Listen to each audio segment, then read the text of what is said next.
With three major laboratories on board, that includes the U.S. laboratory Destiny, this Japanese laboratory Kibo, and also the Columbus laboratory of the European Space Agency. A number of experiments are always ongoing aboard the station, even when the crew is not required to interact with those experiments. A lot of the experiments can be conducted, and the crew performs status checks periodically.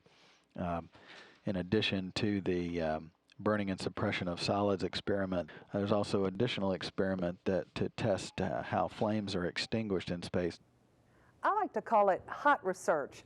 It's the Flame Extinguishment Experiment, or FLEX, and crew members have been working on this experiment in recent weeks.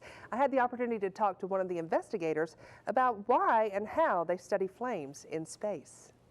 Basically, we're trying to understand how we can be safer in space by understanding when flames burn and the conditions where flames go out. We're looking for that boundary position where one moment your flame is alive and the next moment your flame is extinguished. And so we've been taking a look at different fuels and different conditions in the chamber, different atmospheric pressures, different suppressants, and we're looking for those places where the flame goes out and why. Flames act a lot differently in space, right? Absolutely.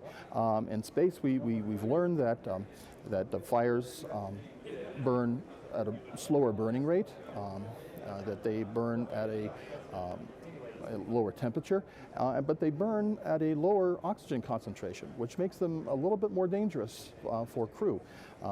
You might put your hand on a panel and you might not feel the fire. It's harder to detect fires in space because the lack of gravity means there's no buoyancy. There's no reason for the flames to send smoke up across the ceiling like they do on Earth. So it's harder for a smoke detector to detect the fires, and because it burns at a lower oxygen concentration, it allows fires to continue to burn after maybe you think you've put them out. Wow. So how do crew members handle flames in space? Well, we do have some space-based smoke detectors which have been redesigned through our research to look at larger soot particles, because soot tends to grow larger in space.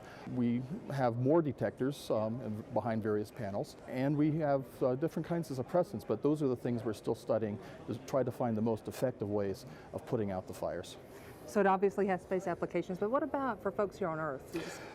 Our research also extends to some fundamental research and allows us to take a look at our computer models and our equations, and literally we're going to, by operating in space, take gravity out of the equation, and which makes our equations simpler, our computer models are simpler, and it allows us to then use those models for redesigning furnaces and engines and combustors on Earth to be more efficient, to allow us to use less fuel, create less greenhouse gases and less soot, and basically create a greener planet.